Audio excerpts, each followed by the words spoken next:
दोस्तों, मेरा नाम पिंटू है। मैं पंजाब के एक छोटे से गांव का रहने वाला हूँ। मैं एक बहुत गरीब परिवार से था। मेरी नई नई शादी हुई थी। शादी को भी एक सप्ताह ही हुआ था कि माँ ने मुझे अपने पास बैठा कर कहा कि तुम्हारी शादी में बहुत खर्च हो गया है। हमें कर्ज लेना पड़ा है। तुम्हारी दो बहनें भी जिनकी शादी करनी है, उनके लिए भी पैसे जुटाने होंगे। अब घर की जिम्मेदारी तुम्हारे कंधों पर है। माँ की बात गलत भी नहीं थी। मैं घर का इकलौता बेटा था। दो बहनों की शादी भी करनी थी, पत्नी का खर्च भी था। यदि केवल अपना पेट भरना होता तो मैं पंजाब में कोई छोटा मोटा काम कर लेता, लेकिन मुझे अपने परिवार का भविष्य भी बनाना था। इसी सोच के साथ मैं काम की तलाश में सऊदी अरब चला गया। हम जैसे लोग अक्सर ये सोचकर विदेश जाते हैं कि वहाँ कम मेहनत में ज़्यादा पैसे मिलेंगे, लेकिन सच वहाँ पहुँचकर समझ आता है अपने देश की सूखी रोटी भी सम्मान के साथ मिल जाए तो वह बहुत बड़ी बात होती है। विदेश में आदमी पैसा तो कमाता है, लेकिन कई बार अपना सुख चैन खो देता है। सऊदी अरब आए मुझे 5 साल हो चुके थे। मेरे पास अभी तक पूरे कागजात नहीं बने थे। जो थोड़े बहुत पैसे कमाता था वे घर भेज देता था। फिर भी घर से अक्सर यही सुनने को मिलता था कि खर्च पूरे नहीं हो रहे। कभी माँ की चिंता होती, कभी बहनों की और कभी पत्नी की। जब पत्नी से बात होती तो उसकी आवाज़ में शिकायत साफ सुनाई देती। वह कहती, तुम मुझे शादी के एक सप्ताह बाद छोड़कर चले गए। 5 साल हो गए हैं, मैं कब तक इंतजार करूं? मेरी उम्र भी बीत रही है। मुझे तुम्हारी बहुत याद आती है। मैं उसे क्या जवाब देता? मेरे पास कोई उत्तर नहीं होता था। मैं खुद भी परेशान था। मैं चाहता था कि किसी तरह मेरे कागजात बन जाएं ताकि मुझे कोई अच्छी नौकरी मिल सके, लेकिन उसके लिए भी बहुत पैसे चाहिए थे। समय बीता जा रहा था और मेरी स्थिति वैसे की वैसी बनी हुई थी। कई बार मन करता कि सब छोड़कर वापस घर चला जाऊं, लेकिन फिर बहनों का भविष्य आंखों के सामने आ जाता। एक रात मैं बस अड्डे पर बैठा था। जेब में इतने ही पैसे थे कि या तो उस कमरे का किराया दे सकता था या खाना खा सकता था। मन पूरी तरह टूटा हुआ था। तभी मेरे पास एक महिला आकर खड़ी हो गई। वह बहुत ही खूबसूरत और प्रभावशाली व्यक्तित्व वाली थी। उसके कपड़े बहुत महंगे लग रहे थे। उसने मेरी ओर देखा और पूछा कि तुम बहुत परेशान लग रहे हो, क्या बात है? मुझे आश्चर्य हुआ कि उसे मेरी भाषा आती थी। मैंने कहा कि परेशानी परेशानी है। उसने हल्की मुस्कान के साथ कहा कि आजकल अधिकतर परेशानियों की जड़ पैसा ही होता है। मैंने सिर हिलाकर उसकी बात मान ली। फिर उसने कहा कि शायद मैं तुम्हारी मदद कर सकती हूँ। मुझे एक ऐसा व्यक्ति की तलाश है जो मेहनती हो और अपने काम के प्रति ईमानदार हो। यदि तुम चाहो तो मेरे साथ चल सकते हो। तुम्हें रहने की जगह भी मिलेगी और अच्छा भुगतान भी। मैंने सावधानी से पूछा कि काम क्या होगा। उसने कहा, भी इतना समझ लो कि यह कोई कठिन काम नहीं है, बाकी बातें बाद में बता दूंगी।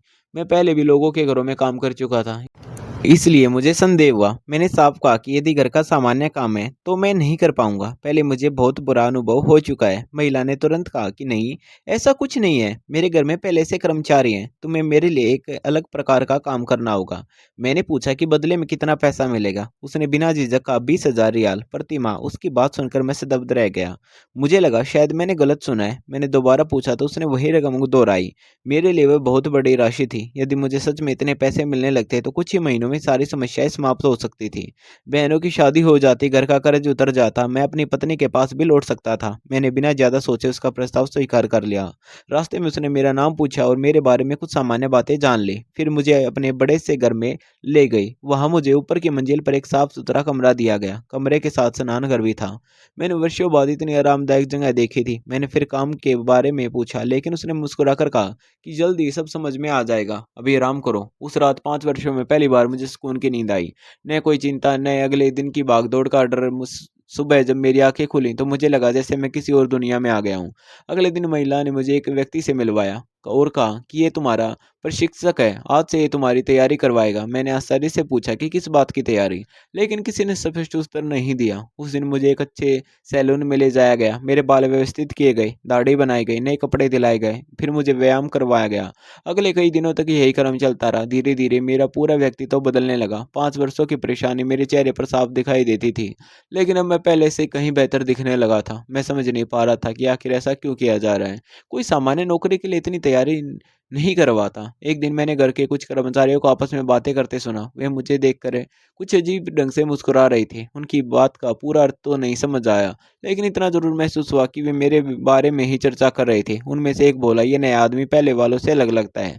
दूसरा हंसते हुए बोला, देखते हैं इसकी किस्मत इसे कहाँ तक ले जाती है। उसकी बातें सुनकर मेरे मन में और भी सवाल पैदा हो गए।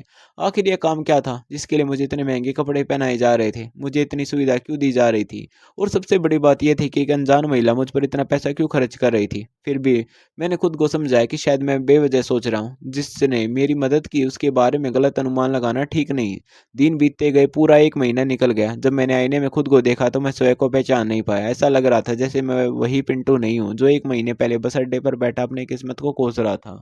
उस दिन महिला ने मुझे बुलाया, उसने मुझे मैं बहुत महँगे कपड़े पहनने को दिए, जूते भी नए थे। मैं पूरी तरह तैयार होकर उसके सामने पहुँचा। उसने मुझे ऊपर से नीचे तक देखा और संतोष से मुस्कुरा दी। फिर उसने अपने प्रशिक्षक से पूछा, "अब क्या राय है?" प्रशिक्षक ने मुस्कुराकर कहा कि अभी बिल्कुल तैयार है। मैं उनकी बातें सुनकर और भी उलझ गया। मैंने फिर पूछा कि आखिर मेरा काम क्या है? महिला ने कहा, "आज तुम्हें सब समझ में आ जाएगा।" शाम होते ही मुझे एक बड़े और शानदार मॉल में ले जाया गया। वहाँ पहुँचकर मुझे महसूस हुआ कि लोग मेरी ओर ध्यान दे रहे थे। मेरे कपड़े और व्यक्तित्व पहले से बहुत अलग दिखाई दे रहे थे। मुझे एक विशेष रंग का रुमाल पकड़ाया गया और कहा गया कि इसे हाथ में लेकर सामान्य रूप से घूमते रहो। मैंने पूछा कि बस इतना ही करना है? उन्होंने कहा, "फिलहाल हाँ।" मुझे कुछ समझ नहीं आया। लेकिन मैंने वैसा ही किया, जैसा कहा गया था। मैं मॉल में घूम रहा था और मन ही मन सोच रहा था कि शायद ये किसी बड़े ब्रांड के प्रचार से जुड़ा काम होगा। मैं मॉल में धीरे-धीरे टहल रहा था, लोग मेरी ओर देख रहे थे और कुछ लोग तो रुक कर मुझे देखने भी लगते थे। शुरुआत में मुझे ये सब अजीब लगा, लेकिन फिर मैंने सोचा कि शायद ये इस काम का हिस्सा होगा। आखिरकार मुझे इतने महँगे कपड़े पहनाए गए थे और मेरे साथ सुरक्षाकर्मियों जैसे दिखने वाले लोग भी चल रहे थे। कुछ देर बाद मुझे सचमुच विश्वास होने लगा कि मैं किसी बड़े ब्रांड के प्रचार का हिस्सा हूँ। तभी मैंने देखा कि एक महिला लगातार मेरी तरफ देख रही थी। वह कुछ देर तक दूर खड़ी रही, फिर अचानक मेरी तरफ बढ़ने लगी। उसके चेहरे पर ऐसा आत्मविश्वास था जैसे वह मुझे पहले से जानती हो। वह सीधी मेरे पास आई और बिना कुछ कहे मेरे हाथ में पकड़े रुमाल का दूसरा सिरा पकड़ लिया। मैं कुछ समझ पाता उससे पहले ही वह मुस्कुराकर बोली, "चलिए मेरे साथ।" मैं घबरा गया। मैंने पूछा, "आप कौन हैं और मुझे कहाँ ले जा रही हैं?" लेकिन उसने कोई सीधा जवाब नहीं दिया। वह बस मुझे अपने साथ चलने का इशारा करती रही। मैंने पीछे मुड़कर अपने साथ आए लोगों की तरफ देखा। मुझे उम्मीद थी कि वे आकर कुछ कहेंगे, लेकिन हैरानी की बात यह थी कि वे बिल्कुल शांत खड़े थे। उनमें से एक ने तो मेरी तरफ देखकर हल्की मुस्कान भी दी। अब मेरा संदेह और बढ़ गया। महिला मुझे मॉल के बाहर लेकर गए आई, जहाँ एक बहुत महंगी गाड़ी खड़ी थी। उसने दरवाज़ा खोला और बैठने का इशारा किया। मैं पूरी तरह उलझ चुका था, लेकिन ये समझने के लिए आखिर चल क्या रहा है, मैं गाड़ी में बैठ गया। गाड़ी चल पड़ी। कुछ मिनट तक कोई कुछ नहीं बोला, फिर मैंने हिम्मत करके पूछा, "आखिर ये सब क्या है? मुझे कहाँ ले जाया जा रहा है?" महिला ने मेरी तरफ देखा और कहा, "तुम्हें सच में कुछ नहीं बताया गया?" मैंने सिर हिलाया। उसने गहरी सांस ली और बोली, "तब तो तुम्हें बहुत बड़ा धोखा दिया गया है।" ये सुनते ही मेरा दिल तेजी से धड़कने लगा।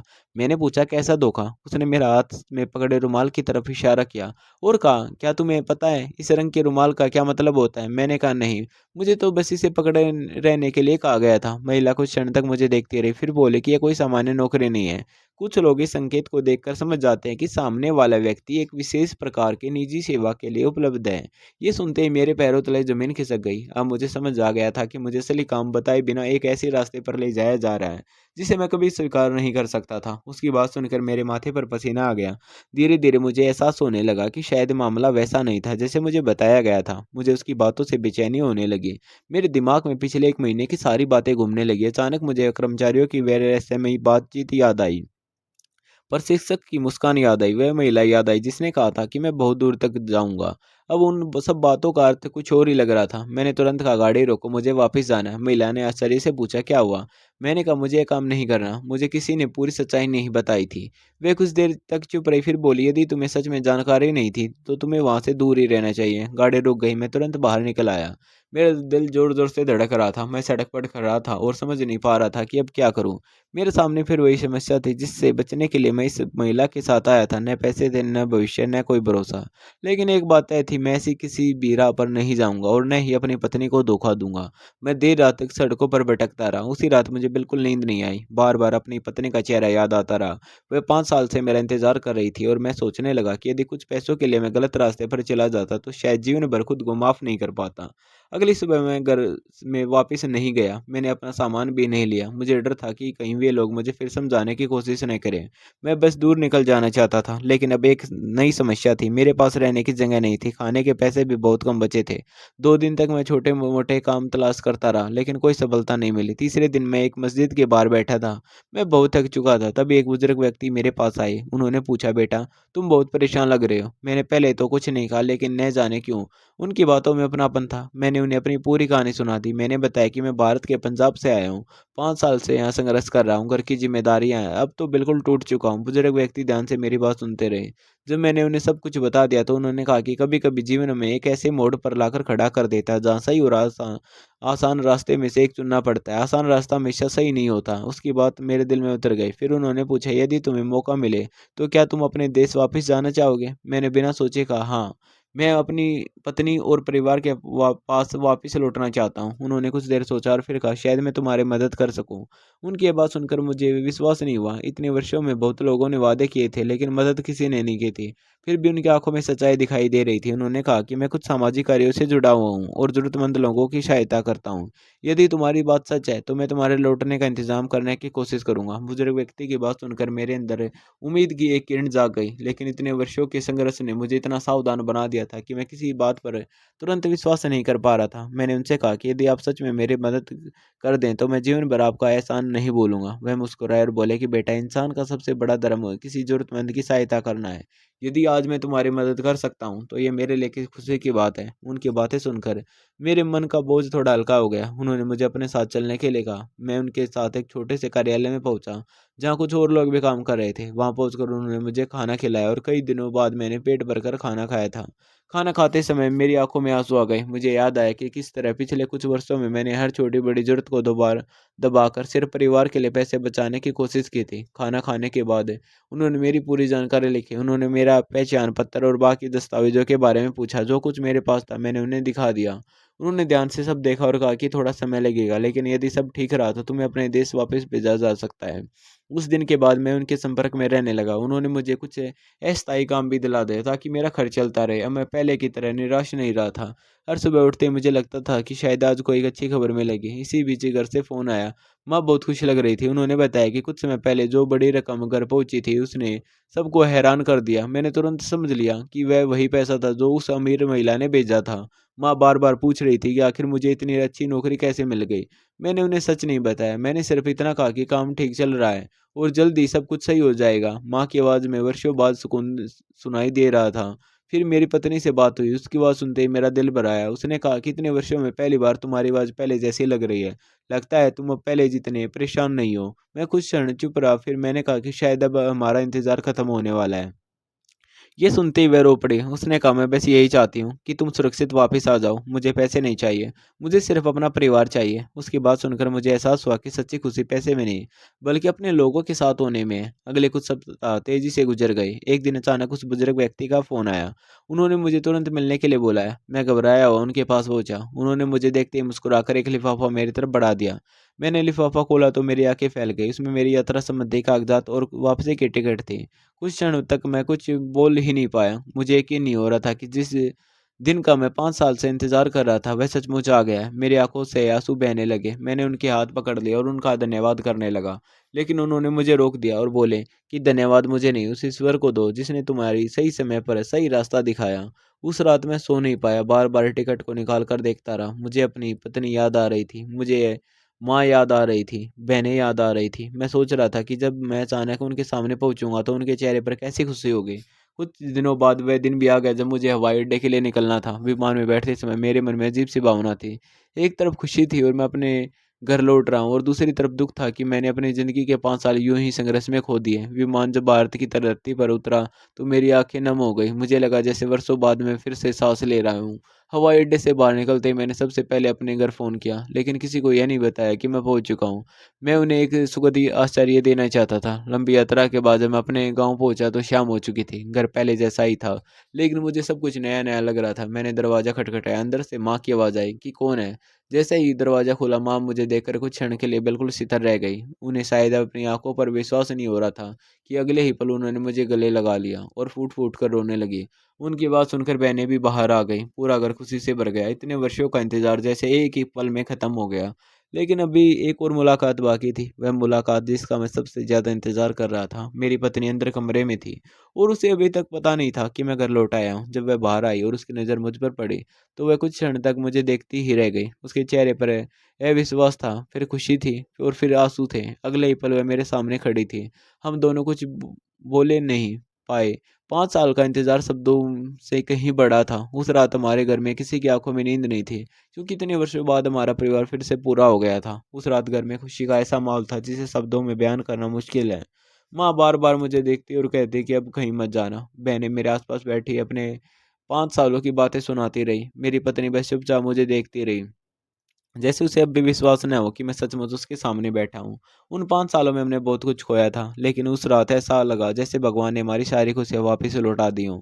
अगले कुछ दिनों तक मैं केवल अपने परिवार के साथ समय बिताता रहा। मैंने महसूस किया कि जिन लोगों के लिए मैं विदेश में संघर्ष कर रहा था, उनके साथ रहना ही सबसे बड़ी दौलत थी। कुछ समय बाद मैंने परिवार को पूरी सच्चाई बता दी। मैंने उन्हें बताया कि कैसे पैसों की मजबूरी में मैं ऐसे जाल में फँसते-फँसते बच गया था, जिसके बारे में मुझे शुरुआत में कुछ पता ही नहीं था। माँ ये सुनकर घबरा गई, लेकिन फिर उन्होंने कहा कि भगवान ने तुम्हें सही समय पर बचा लिया। मेरी पत्नी की आँखों में आँसू आ गए। उसने कहा कि मुझे हमेशा भरोसा था कि तुम गलत रास्ता नहीं चुनोगे। उसकी ये बात सुनकर मुझे अपने फैसले पर गर्व महसूस हुआ। जो पैसे पहले घर आए थे, उन्हें परिवार ने सँभाल कर रखा था। उन पैसों की मदद से मैंने पंजाब में एक छोटा-सा काम शुरू करने का फैसला किया। शुरुआत आसान नहीं थी, लेकिन अब मेरे पास परिवार का साथ था और यही मेरी सबसे बड़ी ताकत थी। धीरे-धीरे काम चलने लगा। आमदनी कम थी, लेकिन सम्मान की थी। और सबसे बड़ी बात ये थी कि मैं अपने लोगों के बीच था। समय बीतता गया, मेरी दोनों बहनों की शादी अच्छे घरों में हो गई। जिस चिंता ने मुझे वर्षों तक परेशान रखा था, वह भी खत्म हो गई। माँ के चेहरे पर भी अब सुकून दिखाई देता था।